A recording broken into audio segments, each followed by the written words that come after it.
bayan na. Baga naiwan ho siya dito mag-isa. To the point na nabubulag siya na hindi na niya nakikita yung mga kaibigang nagpapahalaga sa kanya. Parang kinakain siya ng lungkot. So pwedeng yan pala yung rason. Posible ho kasi yun ho yung nirant niya nung time na yun. Okay, so pwedeng maging rason nga yan. Kaso hindi ko na inalam yan eh. Oo, yun nga Pero ho. Eh, medyo mabigat nga yan kung pagkatapos niyang sagutin, bigla siyang iniwan ng iniwan sa ere. oo, kaya ako kahit yung apo nyo na si Lawrence Hmm. hindi rin pa nakatagal loob dun sa bagong kasintahan ng nanay niya. Sa anong ano ba yan? Bakit? Paano mo nasabi?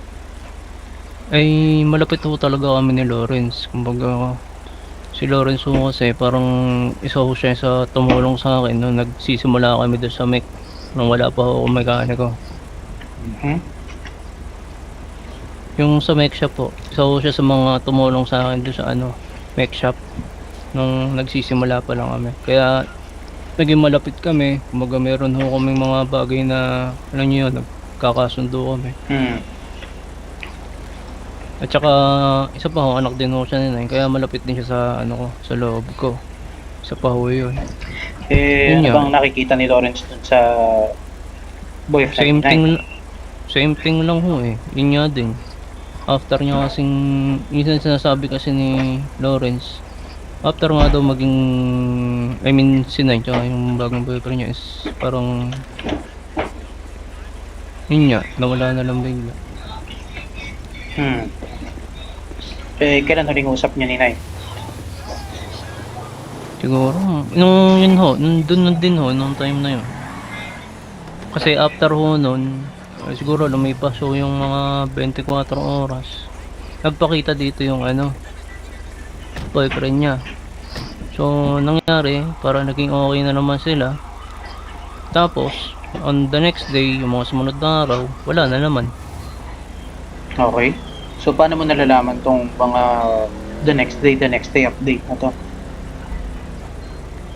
Kasi ko dito, madalas ko lang ho siya makita mag-isa din dito eh. Kumbaga base sa observation mo, ganun. Oo, observation lang naman ho yun. Hindi Pero mo ba hindi ko rin ho, natanong si Nine? Direkta. hindi na ho kasi talaga kami nag-uusap eh. Kasi parang nagkaroon na ho kami ng gap simula nung aminin ko sa kanyang may gusto ko sa kanya. Hmm. Hindi kasi sa akin lang sa POV ko, mahirap kasi kung magbe-base lang tayo sa assumptions. Ay, Diba? ang sa akin lang naman, ang akin lang ho, yung obserbasyon ko lang ho. So, hindi Hmm. rin ho tayo sigurado. Ayun nga. So, siguro bago tayo nail down sa talagang nararamdaman din mas maganda siguro kung alamin talaga natin kung malungkot ba siya o hindi. Kasi mamaya, Mm. di ba, parang normal pala na araw, may connection naman sila ng boyfriend niya, siguro LDR Mm. sila, tapos masaya naman sila. Hindi natin alam, di ba? Kasi Mm. hindi naman natin yung makikita sa unang tingin, pakalawang tingin. Hindi natin malalaman yan kung hindi natin tatanungin. Di Mm. ba? Kung ano naman, siguro, yung nakaraan na sinasabi ko, baka posible, yun nga yung rason nga, na bigla nang umalis yung boyfriend Mm. niya. Pero siguro, ah kasi nakikita ko naman, nakangiti naman na yung anak ko nitong mga nakaraang araw. Mm. Siguro, nasolusyonan na nila yung kung ano man yung naging problema nila. Sana nga ho. So ngayon, Yun. panatag na ako na labas ka sa sitwasyon na yun, na nung nakita ko yung anak ko na Oo. malungkot. Mm.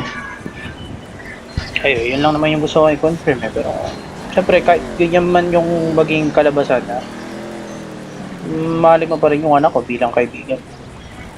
Oo, hindi naman ho nagbabago Hmm. yun.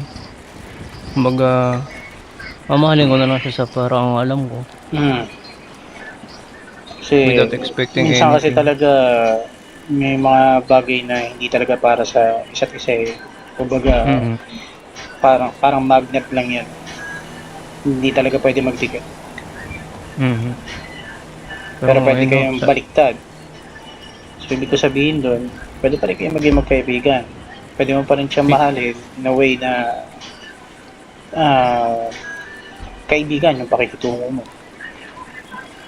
Yun na nga ho, yun na lang ho naman kasi talaga kaya kong ibigay ngayon, eh. Kumbaga, Hmm. siyempre ano din ho, nasaktan din ho dun sa mga nangyari. Pero yung pagmamahal kasi hindi naman nabago, eh, nandun pa din. Kumbaga ako naman, hindi na ako nag-e-expect ng kahit ano. Hindi, nandiyan na tayo. Hindi talaga, mahirap yan sa sitwasyon mo. Mm, Mahirap yan. Hindi yan basta-basta nawawala. Pero in time naman, ano mm. rin yan, boil down din yan. Nung Kasi, ano lang ho kasi, sa ngayon hmm, talaga, nanginayang lang ho ako dun sa pagkakaibigan namin before, nawala. Which is sobrang pinagsisisihan ko. at least ngayon Na alam mo na. sana di na pala ako umamin, di na lang ako nagtapat. Hmm, eh, may mga, sabi ko nga, may mga bagay talaga na hindi para sa isa't isa. Wala na tayong magagawa doon. Yun na yun. Ay, nagpuputol-putol po kayo. Teka lang nga, yung boses nyo. Hello, hello. Ayan, ayan, okay na. Ayun nga. Gaya nga ng sinabi ko, may mga bagay talaga na hindi para sa isa't isa. Mm, naiintindihan ko naman ho yun. Ngayon, kung Bak nakikita mo naman ng komportable si Nine sa ganong sitwasyon yung dalawa, kung talagang mahal mo si Nine, mag-stay ka na lang sa ganon. Gano'n na nga lang ho, kumbaga kung ilang na talaga siya sa'kin, eh, wala na akong magagawa ho dun. Pero isa lang naman ho ang ano ko, mapapangako ko, kung Hmm. sakaling kailanganin niya ako, nandito lang naman ako. Eh, maganda kung ganyan ang ano mo, hangarin mo. Mm, Ako naman bilang tatay, syempre, una kong gagawin dyan is protection sa anak ko. oo, naiintindihan ko naman. Gusto ko kung sino yung mga nasa paligid niya, alam nila kung paano protektahan yung bata. Lolo Mhm, Dad, Yes? si Nat po, si Chip Nat. Hindi ko alam eh. Teka, radyo na natin. Tinatawagan ko wala eh. Binigay niya sa akin number niya kanina eh. Ayun, this person is not available. Baka umidlip na. Teka, tawagan ko sa ano. Ay, text ko. So, yun lang naman. Anito, mhm. kung may Eh, mga gusto ka pang sabihin, sabihin mo na. wala na naman, no. Kumbaga, okey na ako dun. At least, klaro tayo. Kaibigan mo yung anak ko. Tutrato rin kitang parang kaibigan ko. Oo, wala naman yung ano yun. Lahat naman ho ng mahal sa buhay ni Nan, tinutukurin ko na rin na parang ano ko, hindi iba sa'kin. Hmm. Pero, sana, ano na rin yan. Kumbaga, parang lesson na rin yan. Mhm, Para next time, kung sakali, magkaroon ka ng kakataon, magkagusto ulit sa iba.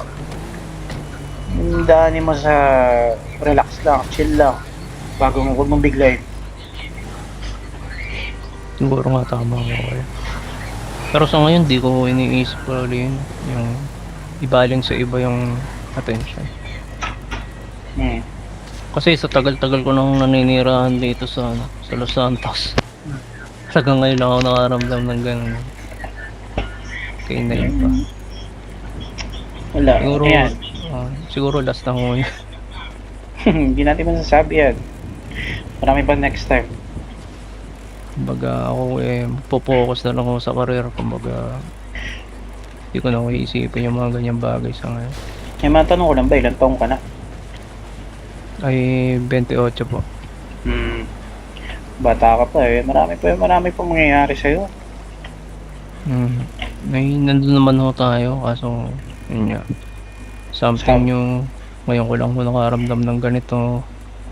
Kaya parang na-overwhelm ako. Kaya siguro nabigla rin ako. Kaya sinabi ko rin sa kanya agad. Kasi nung eh, time na yun, natakot ko kung mawala siya, eh. Which is, dun din pala pupunta. Kumbaga ang okay. pakaramdam ko ho nun, all or nothing na lang. Hmm. Ngayon, alam mo na yung naging consequence, diba? ng biglaan. Hmm? Alam mo na yung naging outcome ng biglaan. Oo. Siguro sana someday ano niyo uli ako. Matingnan niyo uli ako bilang kaibigan. Try ko pa rin, sige. Actually, hindi naman ako nangingialam talaga sa Ay, kaibigan. hindi naman ako nahingi ng ano sa inyo, ng Hindi, kahit anong hindi. pabor. Siguro, hindi naman siguro pabor yung gagawin. Siguro magbibigay lang din ako ng opinion Hmm.